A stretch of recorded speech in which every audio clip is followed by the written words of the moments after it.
Oh, you better believe it. Hello, fans of all ages. This is indeed the premiere of the Morik Show live for the first time. Coming to you live from Studio A at Ramapo College of New Jersey. For those of you who don't know me, my name is Morik. I am a sophomore here at Ramapo College. Once again, this is my first live show. I've been doing podcasts. I've been posting them online. And now we're ready to do this live. I write for the newspaper, the Ramapo News, so you can check out ramaponews.com and search my name for all of my articles. We're starting the play-by-play on the radio shortly, so I will keep you posted on that. I will be your play-by-play announcer. Before I get my first show started, I just want to say thank you to everyone, my family, my friends, Ramapo College. I know that we have not been on the air in a very, very long time. It's been well over a year now. And also, special thanks to the Michael K. Show, everyone there, Don LaGreca, Michael K., Ryan Rucco, all you guys. Thank you for supporting the movement to bring WRPR back on the air. This show would not be happening without all of your help. So, again, thank you very much. This show is going to be every Monday, every Thursday from 6 to 7 p.m. So make sure you tune in. I'm very excited, so why am I going to keep stalling, huh? First things first, sad news in the MLB. Josh Hamilton had a cocaine and alcohol relapse over the offseason. This was devastating to hear. I mean, Josh Hamilton, in my opinion, due for a big year. He's been struggling a lot with the Angels. I thought he was due. I thought he was going to go off right now. And then you hear about this. Not great news. And the worst part about it is that Josh Hamilton, a struggling addict, he's probably going to get suspended. Yes, Josh Hamilton has to follow the rule book. But more importantly, this guy has an addiction. It's an illness. This isn't a Josh Gordon type of situation where he knows what he's doing and he's going to take these drugs anyway. Josh Hamilton has had this problem for a very long time. It's an addiction. He can't help himself. Suspension is not the way to go. Suspension is not help for Josh Hamilton. The people who take drugs, they get thrown in jail. That's help for them because they get away from the drugs. You guys want to hurt yourselves? That's on you. But Josh Hamilton not getting his help. When he gets suspended, he's being surrounded by the wrong people. He's devastated at why he's suspended. He wishes that he could be on that field with all of the right guys. If the MLB suspends him, he is more likely to relapse, in my opinion. He's not going to be around a good environment. If he's playing, he's going to be with the right people. He would be busy trying to win a championship. He would be busy traveling across the entire country. And that is the perfect situation for him. Suspension is not the way to go. Again, I get it. He has to follow the rule book. But this is not a Josh Gordon. This is not a let's take a hit. It's a simple, I shouldn't say simple, it's a bad addiction. You hear people who have been sober for 10, 20, 40 years, they say, I'm a recovering addict. Josh Hamilton will never be in full remission. He's always going to be recovering. That's how it is.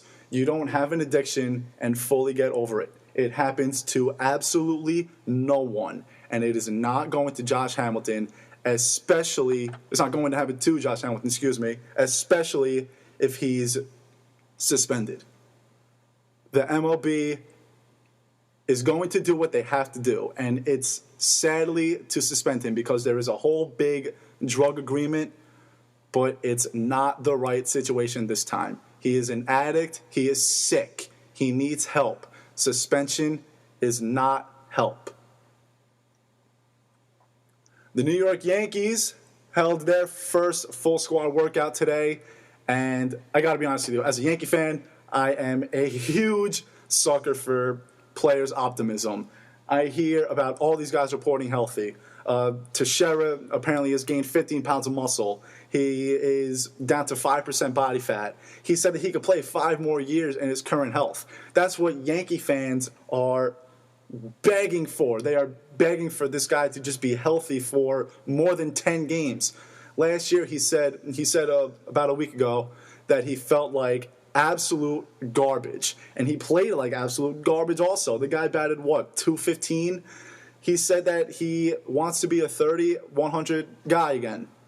And if he is healthy like he says he is, it's definitely possible. So far, so good with Masahiro Tanaka. The guy threw 40 pitches from the mound today. And so far, we hope we have no issues. Sadly, I think that Tanaka's going to go down sometime in May or June.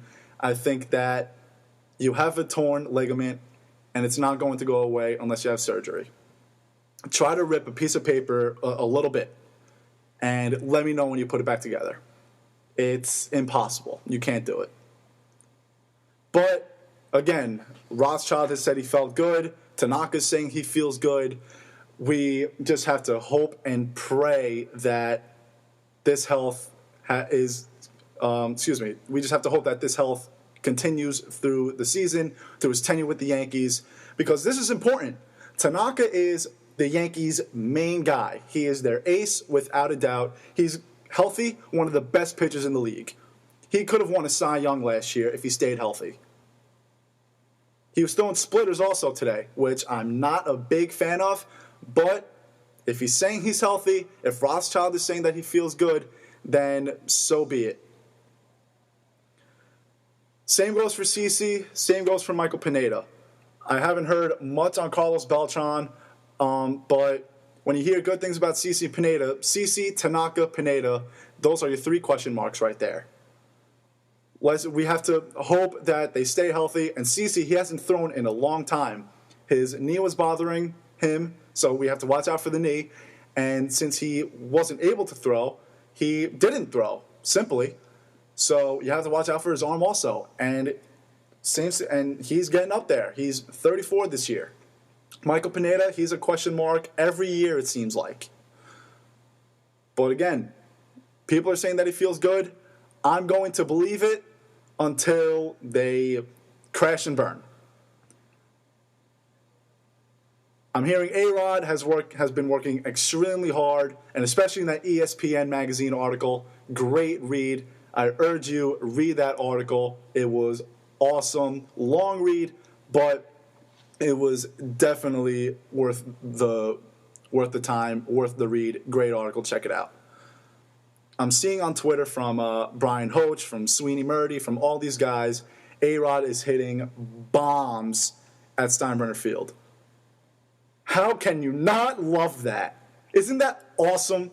I don't know about you guys. I want A-Rod to succeed.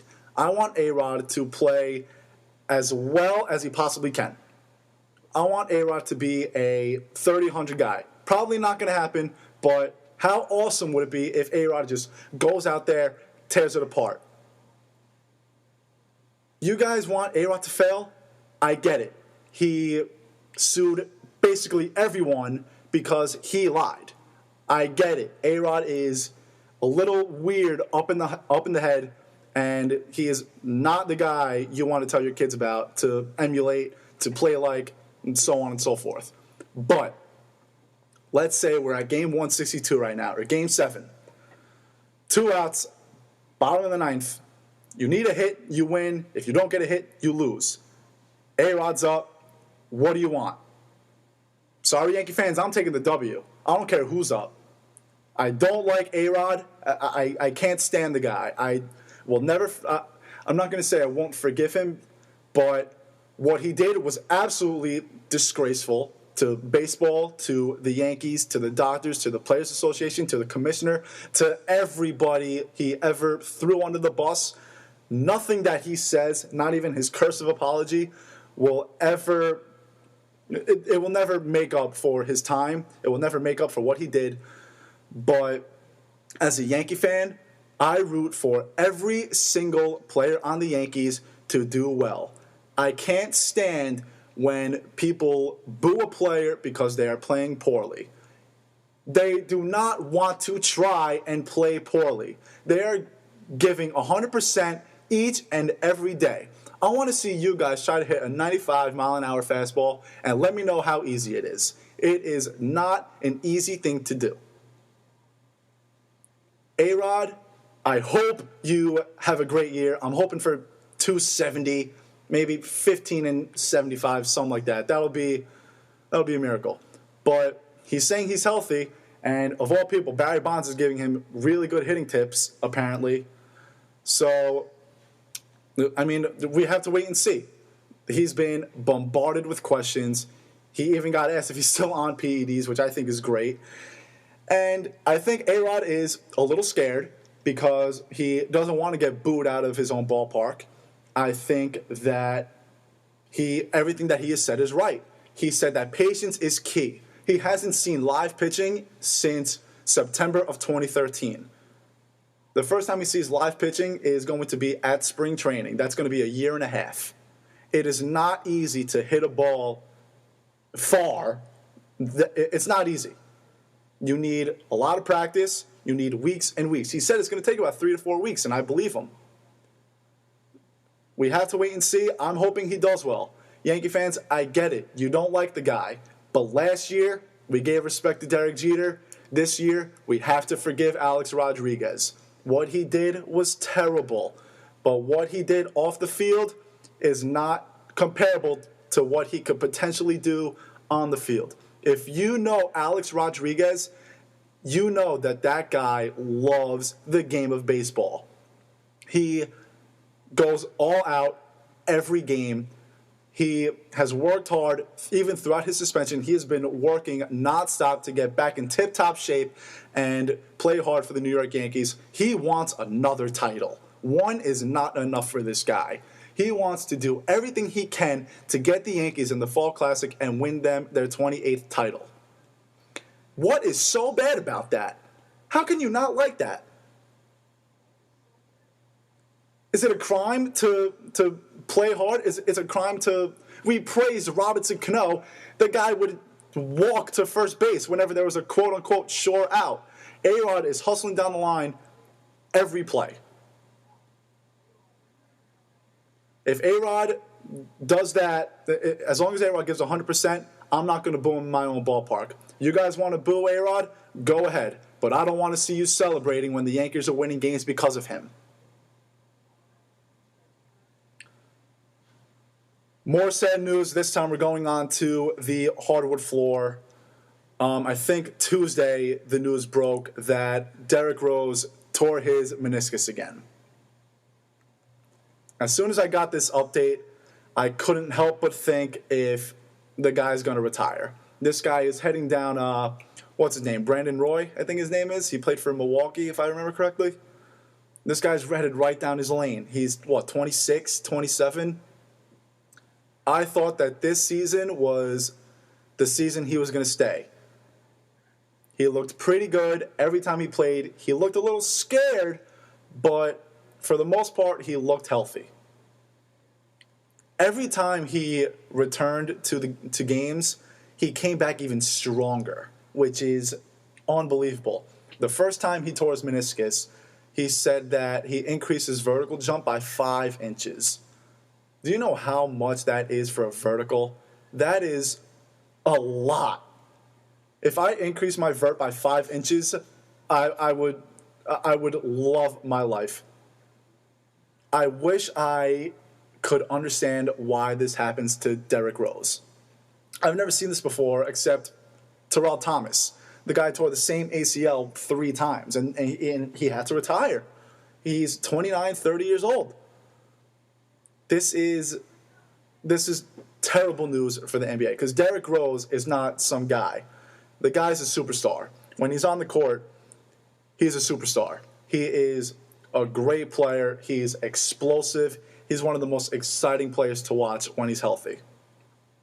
And recently, toward the beginning of the year, he was, like I said, he was playing scared. He was playing a little slow. As the season progressed, I think he turned it up a notch, and he finally said, all right, nothing to worry about here.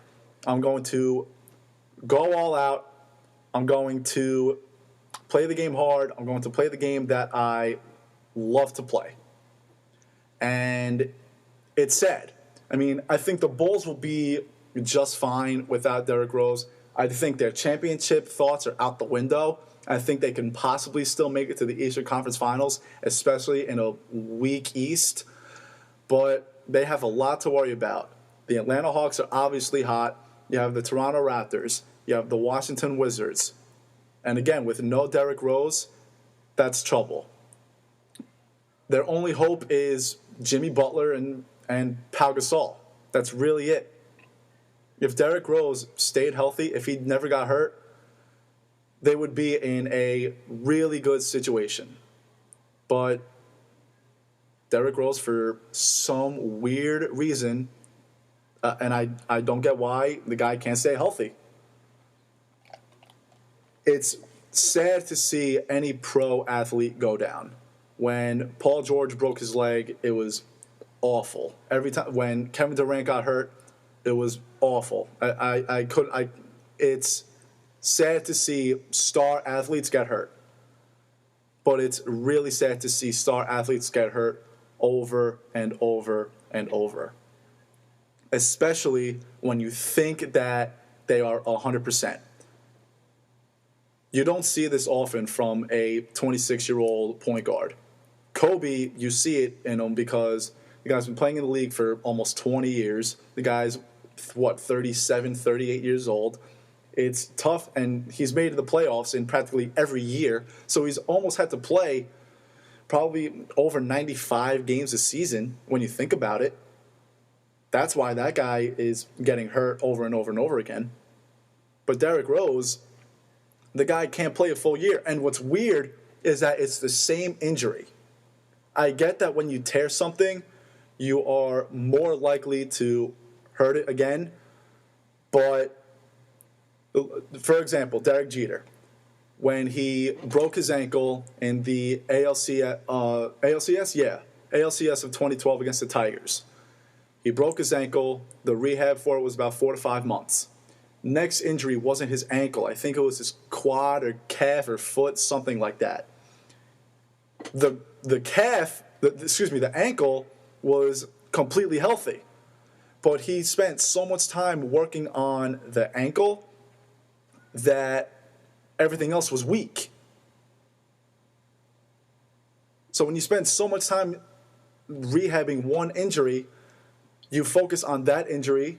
That means the rest of his leg got all screwed up. And then I can't remember what injury came next because 2013 he missed every game with every possible injury. But again, let's say he hurt the calf. You got to work that calf out. Then the ankle gets screwed up again, and your your quads still aren't 100% ready to go.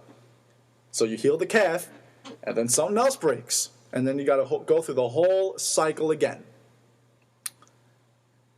What Derek Jeter did was smart. He took more time off than needed be, and he came back. He didn't play well last year, but he looked healthy to me. Derrick Rose, he took more when he injured the last time he got injured, he took more time off than he needed. I thought playing for Team USA was a little bit of a stretch. I think he should have rested and took the time off. But anyway, he took a lot more time off, got everything in his leg ready to go, and he screwed everything up again. I'm not a doctor. I don't get why he keeps tearing the same thing over and over again. And this injury, this time, it was just from pain.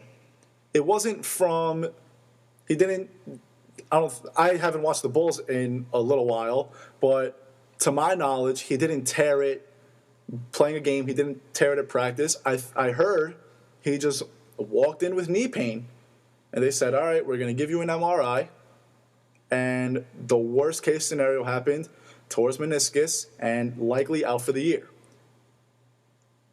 Now, Chicago, they have another question. There's a possibility that Derrick Rose can come back this year.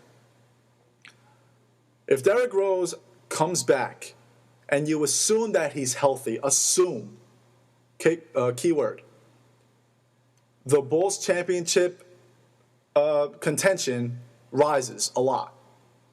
But do you really want to risk Derrick Rose coming back early for one shot at a title? Keep in mind, they have to play the Hawks, they probably have to play the Raptors, and they have the Cavs, and they have the Wizards. And even the Bucks are right up there, believe it or not. It's not going to be an easy trip, especially if you're one of the top 4 teams. So do you risk Derrick Rose coming back a tad early and trying to win a championship? Or do you say, okay, Derrick, go rest up. We'll see you in August, September when training camp starts, and we'll try to win a championship from there. I think that if Derrick Rose were a 35, 36-year-old, you bring him back as soon as possible. But Derrick Rose, if he's healthy, this guy is going into the Hall of Fame. Derrick Rose is one of the most exciting players I have ever watched. He's explosive, he can drive, he can jump, he can shoot, his handles are ridiculous. This guy's basketball IQ is through the roof. It's unbelievable what this man can do. But the guy can't stay healthy, and I don't think the Bulls should rush him coming back. I think the best thing to do is wait, have him play not until August, September, stay away from all of the international games and everything. Rehab, wait for the knee to get fully healthy, then work on the calf and the quad and the ankles and everything. That is the best way to have a healthy Derrick Rose for an extended period of time, because the Bulls cannot afford this anymore. The closest they have ever gone to the finals was when Derrick Rose was on their roster. Now that Derrick Rose is not on their roster for probably a pretty long time, they're in trouble. Plain and simple. So Bulls, if you're smart, believe me, it'll work. Just have the guy rest.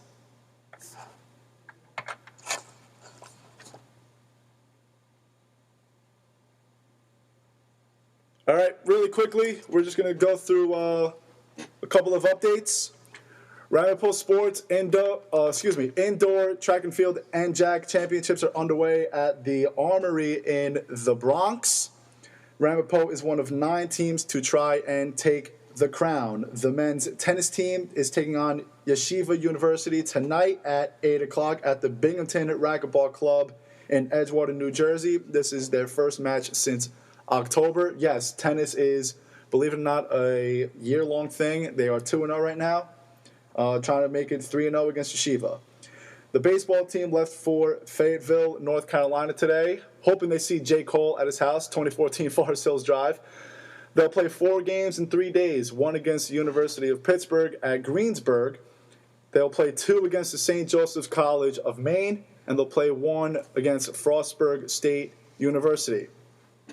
In swimming, after breaking 6 school records at the MET Championships this past weekend, senior swimmer Lauren Keller is heading to the NCAA Division III National Championships.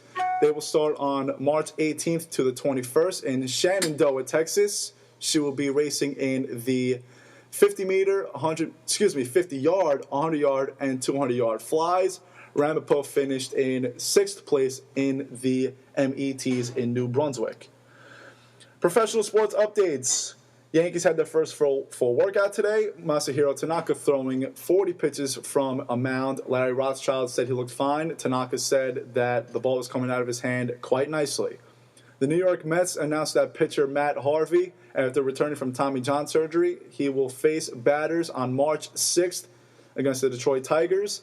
The Milwaukee Brewers signed Francisco K-Rod Rodriguez to a 2-year deal. The Honda Classic underway at PGA National down in Florida. No Tiger Woods like he had hoped for, but Jim Herman has the lead at -5. Phil Mickelson shooting a +1 through the first round. Rory McIlroy at +3. In the NBA, LeBron and Stephen Curry will meet up tonight at the Q as the Warriors travel to Cleveland to take on the Cleveland Cavaliers. That game is at 8:30, I believe. And the Oklahoma City Thunder will be traveling to Phoenix to play the Phoenix Suns. Last night, the Knicks lost to the Boston Celtics in Boston at the TD Garden, 115 to 94, and the Nets lost to the New Orleans Pelicans, 102 to 96. Miami Heat signed Michael Beasley to a 10-day contract. Moving on to the ice. Calgary Flames took care of business last night in Newark, defeating the New Jersey Devils 3-1. And early today, the Devils traded Jaromir Jagr to the Florida Panthers. They will get a pick for next year and either a Florida pick this year and either a Florida or Minnesota pick next year. After a brawl in the Penguins bench last night, the Penguins creeped up even closer to the New York Islanders with a 4-3 win over the close behind Capitals. And the New York Rangers will look to continue their Henrik Lundqvist-less hot streak as they face the Arizona Coyotes tonight at the Garden at 7 o'clock. Two top 10 teams in action tonight in college basketball. Number 3, Gonzaga, home against the University of San Diego at 11 Eastern. And number 7, Arizona, on the road against Colorado. Boxing fans, you must be very excited right now. Floyd Mayweather and Manny Pacquiao will finally fight on Saturday, May 2nd, 2015 in Las Vegas. Is this fight 5 years too late? Absolutely. But honestly, how many people are going to not watch that fight because it's 5 years too late? I'm not even a boxing fan. I'm probably going to watch that fight. That fight is arguably the most important fight of my lifetime, and it's definitely the most important fight in I don't know how many years. This fight has a lot of hype. These are the best boxers in today's generation. People my age, we have never seen boxers like this before. We've never seen someone as quick as Mayweather. We haven't seen someone as powerful as Manny Pacquiao. I think this is both of their last fights. I think it was Floyd. He just turned 38 on Tuesday. Manny Pacquiao's 36. Manny Pacquiao has over 60 fights under his belt. No pun intended. This is going to be Floyd's 48th. Their bodies they can't take it anymore. They're getting up there on the scale. This isn't George Foreman where you can keep putting the gloves on until you're 50 years old. It'll be awesome, but it's not going to be fun to watch people boxing at 45, 46 years old. That's coming from a non-boxing fan. I don't know about the people who religiously watch boxing, but sorry, I'm not too interested in a guy in his midlife crisis looking for boxing bouts. Personally, I don't think this is going to be a great fight. I think they just want to fight just to say that they fought. Floyd he's going to care a lot more than Manny Pacquiao, I think, because of his undefeated record. But for the most part, I think they're just doing it just to get the fans to shut up. I think that none of them, they don't really want to do it. I think them two are too friendly. When they were both at the Miami Heat game, they were talking and chatting and giving each other phone numbers and smiling. Yes, it was to plan this fight that we've been waiting for years. But I don't know. I think that it's just I'm not going to say a publicity stunt because every boxing match is a publicity stunt, especially when they get paid $40 million a fight. But again, the fans have been begging for this, and I think both of their legacies get tarnished if they don't fight each other. And obviously, neither of them want to be that. A-Rod already had his legacy tarnished. Manny Pacquiao and Floyd Mayweather do not want that. They want to fight to please the fans, which, believe me, it's great. It's great that they care about these fans, but I think they care. I think they care more about the fans than they do than they care about the fight itself. They're going to get viewers, and that's exactly what they want. But I think that if this is both of their last fights, with the exception of Floyd because he's 47-0, I don't think Manny Pacquiao really wants to do this. I think that he's just backing up all of his talk that he's been talking for the last 5 years, and they just want to do it just to get it over with.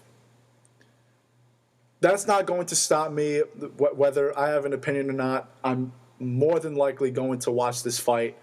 Again, this is one of the most important fights of my lifetime. And it's the most important in how long? Boxing fans, you tell me. Tyson and Holyfield? I don't even know. I'm not a big boxing fan, but when this is all people have been talking about for 5 years, you know it's the real deal. Speaking of the real deal, we might have football in Los Angeles very soon. The Inglewood City Council, late Tuesday night, they approved plans to build a football stadium that includes Rams owner Stan Kroenke. Am I pronouncing that right? Not sure. But the Rams owner is a partner in all of these plans, and I'm loving every bit of this. The NFL needs Los Angeles. Los Angeles needs the NFL. It's been 21 years since, in my opinion, the second most popular city behind New York in the United States lost both of its football teams. They lost the Raiders and Rams in 1994 at the same time. That's worse than when the Giants and Dodgers moved out of New York in baseball and they went to the West. At least there was a bit of a hiatus, I guess you can say, between the two teams leaving. I think it was, 58 and 60, something like that. Both of these teams, they left. They got up and left the same year. It's long overdue that Los Angeles isn't a Big Four city. Baseball, football, basketball, hockey. They have 2 teams in baseball. They have, how many hockey teams? 1, the Kings. They have 2 basketball teams. That's 5 teams, but they don't have a football team. And they have the Galaxy and the LA Sparks, and they have all this and all that. But Big Four, they have 5 primetime teams. I think that's it, yeah. It's long overdue that football has not been in Los Angeles. Personally, I think that the Rams should stay in St. Louis. They haven't been that terrible of a team. Last year, 6-10. The year before that, 7-9. The year before that, 7-8-1.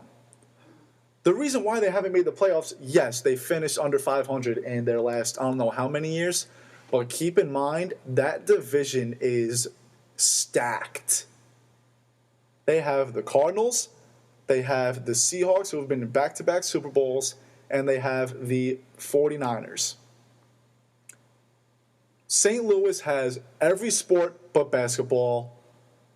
They have a big fan base, and it is a wonderful, wonderful city. If a team should move to LA, I think it should be the Jaguars. They are the only professional team in Jacksonville, and let's be real, Jacksonville is not as wonderful of a city as St. Louis. St. Louis has a much bigger fan base than Jacksonville. Jacksonville, they can't even sell out their stadium, and football is the biggest sport in the United States. St. Louis, no, I've never been to a Rams game before, but They've been on national TV a couple times. When was the last time you saw the Jaguars on Monday Night Football? When was the last time you saw the Rams on Monday Night Football? If I remember correctly, I'm pretty sure they played a game on Monday Night Football this year. And the Jaguars, you'll have to look that up for me. I can't imagine being a hometown Rams fan. I can't imagine being a diehard Rams fan in St. Louis. Odds are you're going to lose your favorite team 2,000 miles across the country. I mean, sure, you can still root for the LA Rams, but are you going to try to see them when they come to town? They're not coming to town anytime soon. The closest field from Edward Jones Dome, where the St. Louis Rams currently play, there are two. Arrowhead Stadium for the Kansas City Chiefs and Lucas Oil Stadium for the Indianapolis Colts. Surprisingly, both of them are actually 241 miles from Edward Jones Dome. The next closest, LP Field with the Tennessee Titans. What do those three teams have in common? They are all AFC teams, and the St. Louis Rams are an NFC team. They play those teams once every 4 years. And I think the closest NFC team is the Bears, and that's like a 5-6 hour drive at least. That's at least a 400-mile, 500-mile trip. I'm sorry. If I'm a Ram fan, I'm passing on seeing once every 4 years, maybe, but I really don't feel like traveling 5-6 hours to Chicago to watch a football game. I would much rather sit down and watch them on my TV. As a Devil fan, I cringe at the fact that they could possibly move to Quebec or wherever. But I could never imagine myself. Like I know people who, when they move or when their teams move, they switch the teams that they root for. I'm a diehard Yankee fan. I'm a diehard Giant fan. I'm a diehard Devil fan. The Yankees and Giants are not moving anytime soon, but when the Devils were threatening leaving New Jersey, I didn't know what to do with myself because I knew I wasn't rooting for the Rangers. My dad, I don't know how he transferred from the Rangers to the Devils, and now his brothers hate him. The Islanders, I couldn't root for the Islanders, and if you want me to root for the Flyers, you're going to have to give me $1 million. I would like to think that I would still root for the Devils, but I can't imagine going up to someone coming up to me and saying, what team do you like? Rangers, Islanders, whatever.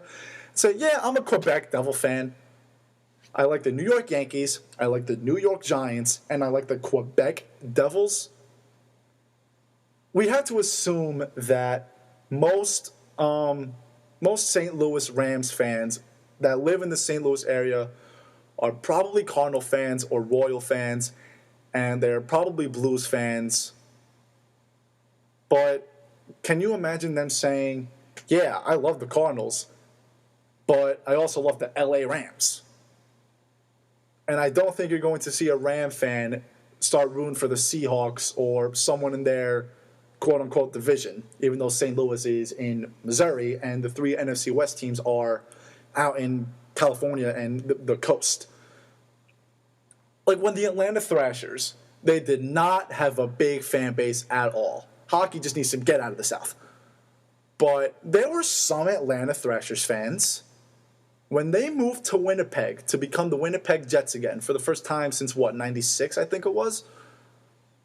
Did the Thrasher fans say, let's go Jets?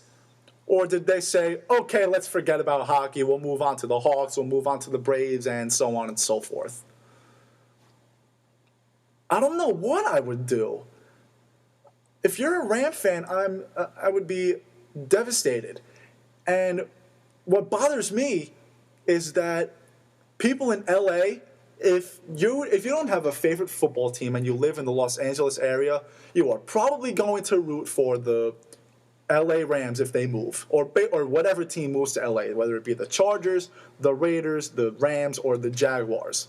Whoever it might be, they're probably going to root for that team. You shouldn't root for a team because you live near where they play.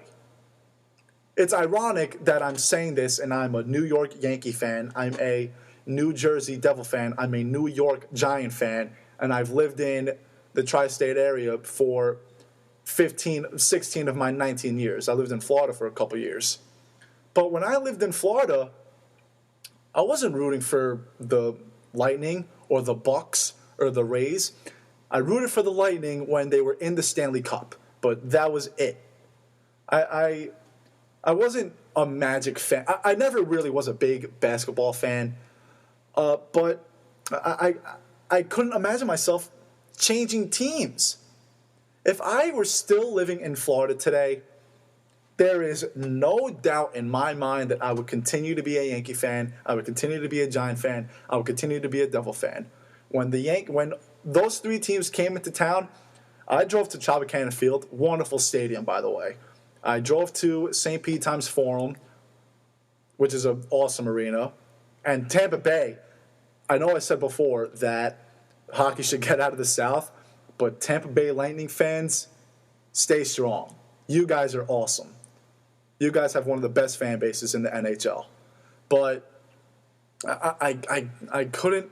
I'm not a fan of those teams because I lived there. I just got raised. I was surrounded by it. I can't really tell you why I'm a Yankee fan and so on. I was just raised by it. That's what I was surrounded by my dad. Any team who goes to LA, though, they're going to improve. I've been saying for a couple years now that the Jaguars should move to LA. I think the second they move to LA, that increases their win total by at least 2 or 3 games. Do they have the same skill? Yes. But their fan base is going to skyrocket. It's going to be unbelievable. Any team who goes to LA will improve tremendously. Speaking of football, the NFL Combine took place over the weekend in Lucas Oil Stadium at Indianapolis. Jameis Winston and Marcus Mariota both threw pretty well. J.J. Nelson put on a show with his 40 time. He ran a 4.29. West Virginia's Kevin White and Alabama's Amari Cooper also really impressed me with their 40 times. Definitely the 2 best wide receivers in the draft. Bryce Petty from, can't remember what school he's from, but he has a cannon that I did not know about until I watched the Combine.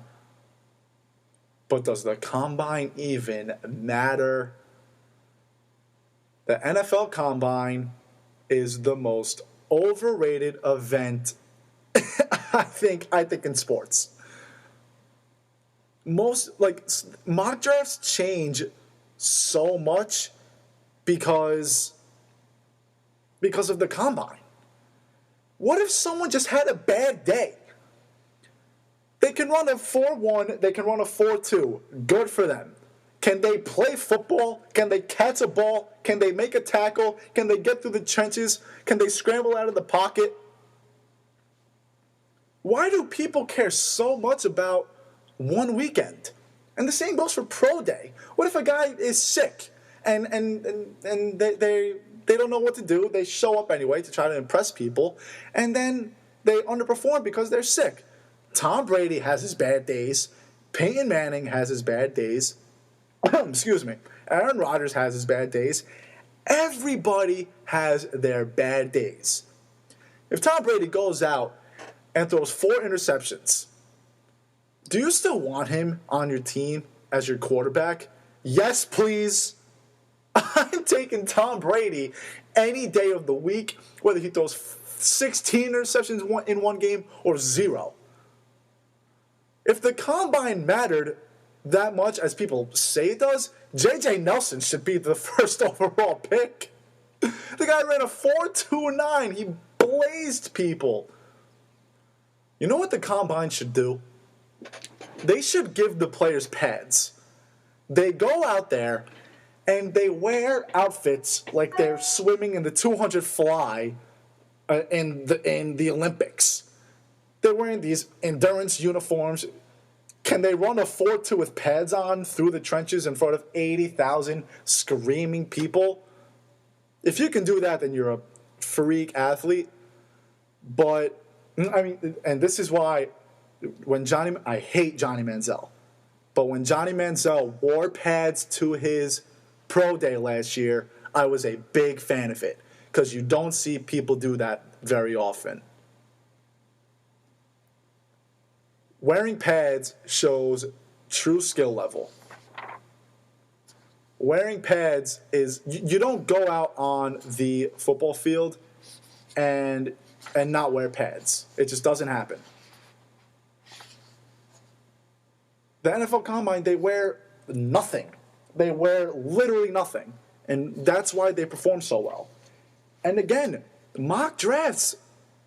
Todd McShay has had, and Mel Kiper Jr., Todd. They've had like 17 mock drafts. They changes every day because some guy got a cold or some guy couldn't hit a 20-yard pass. They screwed up. They made one bad pass. Why is that going to affect their draft stock? Because they had one bad day, you're going to put Jameis Winston and Mariota from 1 to 6, or you're going to put Amari Cooper from 4th to 12th? It's unbelievable. The NFL Combine means way too much. I watch the Combine because it's entertaining. And yes, I do see if people have skill. But when I really want to see people have skill, the thing that I look at the most is if they can play football. I'm sorry. I would rather have the guy who runs a 4.6 wide receiver who runs a 4.6 and can catch every ball in sight than the guy who runs a 4.1 and catches one out of every 2 or 3 footballs. That's just me. I don't know about you guys. And I get what the Combine obviously means something, but the analysts should not affect draft stock because they had one bad weekend. Speaking of college sports, the Big Ten, and I've heard of the Pac-12. I haven't read too much about them, but definitely the Big Ten, and even some other conferences possibly. They are considering ruling freshmen ineligible. So let me get this straight. I can get my high school diploma. I can enlist in the Army. I can risk my life for millions of people that I don't know as soon as I graduate high school. But I can't play field hockey against the University of Iowa. Some freshman athletes, especially in basketball, they are pro-ready before they even make it to college anyway. There are high school athletes who can play in the NBA right now without question. How many people have been drafted out of high school in basketball? Football, you don't see it too much because you still have to develop. Pro football players are monsters. And I'm not saying there aren't big high school football players, but you need to develop a lot. That's why you have to be in college for 3 years before you go into the NFL draft. Basketball, it's 1 year, which is ridiculous, but that's a discussion for another day. What makes the conferences, their commissioners, think this is a good idea? Recruiting goes out the window, first of all. If I am a star athlete and the University of Michigan is looking at me, and they come up to me and say, we want you on our team, but you can't play the first year, I'm going to say, oh, great, that's only a 2-3 year career in college. Second of all, freshmen, if you're a star athlete, I mean, Cardell Jones, the Ohio State quarterback, he said it the best. We ain't here to play school. Their main focus is the sport they are playing. They don't go to college to get a degree. They go to college to improve their skills, help their draft stock, and get out of there and make millions of dollars as soon as they possibly can. The commissioners have said they want a year of readiness, quote unquote. Some of these athletes have been ready since their sophomore year of high school. Instead, they're getting a year of cutting classes because they're making the pros anyway. Their work ethic, if they can't play the first year, goes completely out of the window because they are not going to want to. They've worked for 15 years to make it to college. They're not going to work voluntarily if they know that they can't play until their sophomore year. There are pro athletes, they're athletes, college and high school and whatever. They cut class because they know they're going to hit it big. And honestly, I'm sorry, Mom and Dad, if I were a big-time athlete, I'd probably do the same. Freshmen can't play a college sport, but LeBron's 10-year-old son can get recruited. Are you kidding me? We can't have 18-year-old, 19-year-olds play a college sport, but we can have them fight overseas, risk their lives for millions of people that they don't know, while LeBron's 10-year-old son can get recruited by colleges. The NCAA is, it's ridiculous. They have rules that go for so many different conferences, like this conference has to do this conference has to do that. They recruit 10-year-olds, and they banned this guy, he was a Baylor running back. They banned him because he accepted benefits. Believe me, it's against the rules to accept any sort of benefits. This guy did not have a home. This guy was homeless for I don't know how long. And they banned him. I get that you have to follow the rules. I said it before with Josh Hamilton. But the rules are rules, but there are different circumstances to each and every rule. And this should be one of them. We can't have 10-year-olds being recruited and then and college athletes not being able to play until their sophomore year of high school. It's ridiculous. Recruiting is going to go out the window. We know that. If someone came up to me and said, "We want you to play," I'm going to say, "When can I play? When I'm 20? No thanks. I'm going somewhere else." If it were, and it's funny because it's just a couple of conferences. If it were every conference, then would it be messed up? Yeah. But would it be fair? Absolutely. When Michigan hired Jim Harbaugh, I was pumped.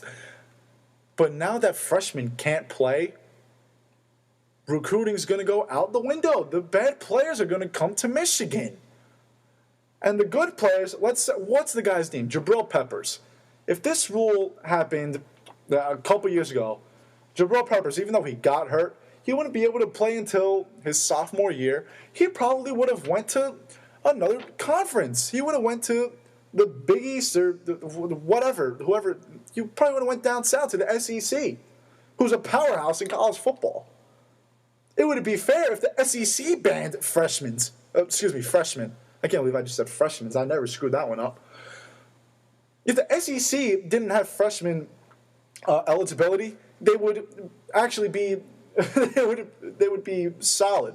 Like it would actually be fair because the SEC is just a straight up powerhouse in the sport of football. If the Big Ten and the Pac-12 and whoever else wants to do this actually do this, they really have to get something checked out because that is the worst thing you can possibly do to college athletes. If they are ready, they are ready. They don't need a year off. And the same goes for the NBA with their 1 year in school policy. You really think that 1 year in college makes that big of a difference?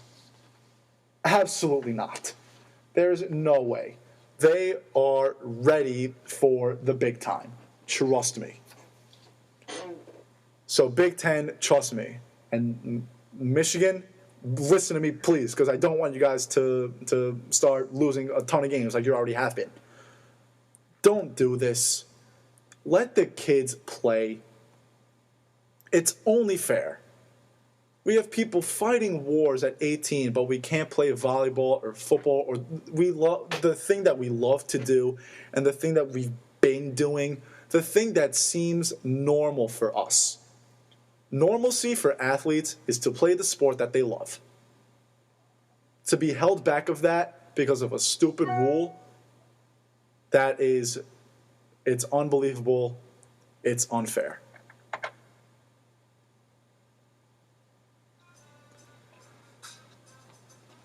Here we go. It's time for a segment on the Ryan Morik Show I'd like to call Beast of the Week. Pretty self-explanatory. I mean, every Thursday, I'm going to pick someone who I thought had the best week out there in the sports world. Hence the name Beast of the Week. My Beast of the Week this year, going to Russell Westbrook, Oklahoma City point guard. His last 5 games, 34, 10, and 5. 33, 10, and 7. 21, 17, and 8. 20, 10, 11. 4 straight double-doubles. This guy flat out does it all. He has incredible skill level. He has the shot. He has the handles. And the boy gets up. He's 6'3". He's 200 pounds. The man's head is practically above the rim when he throws down. Unbelievable. I am not a big Russell Westbrook fan by any means, but I cannot deny this guy's success. He is one of the most exciting players to watch in the NBA, and he's probably the best. Besides Stephen Curry, I think he is the best point guard in the league. Maybe James Harden, he's up there, but this guy's definitely, besides LeBron, I think he's the most exciting athlete in basketball, arguably even sports. So Russell Westbrook, you are my first live Beast of the Week. Congratulations. I hope you're listening, Russell, because I know you would appreciate that. Maybe I'll tweet to you and I'll let you know about the big news, because I'm sure you'll like it a lot.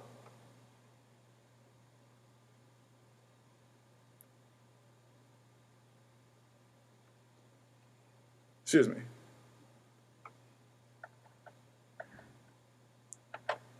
All right, that is going to do it for my first live episode. Ladies and gentlemen, thank you very much for tuning in. This is my first episode. It means a lot to me. It means a lot to everyone here at WRPR. You guys know how hard we tried to get this back on the live air. And again, without the help of my family for signing that petition, all my friends, Ramapo College, and Don LaGreca, and everyone at the Michael K. Show, we couldn't have done it without you guys. This means the world to me. Right now, because of you guys, I am absolutely living the dream, and I hope I can do this for the rest of my life. Couple quick shout-outs. My brother Justin, happy 23rd birthday. Hope you're listening. I'll see you soon. Yeah, nice beat drop there. Thanks, Drake, for the solid music. My cousin Melissa and Miguel, welcome to this, the cold New Jersey. I'm very excited to see you guys. I will see you guys soon. My mom would kill me if I didn't give her a shout out. So, Mom, hi, Mom. I love you. Dad, love you too. Ladies and gentlemen, it's not goodbye. It is see you later. Take care, everybody. And I will see you Monday at 6 o'clock.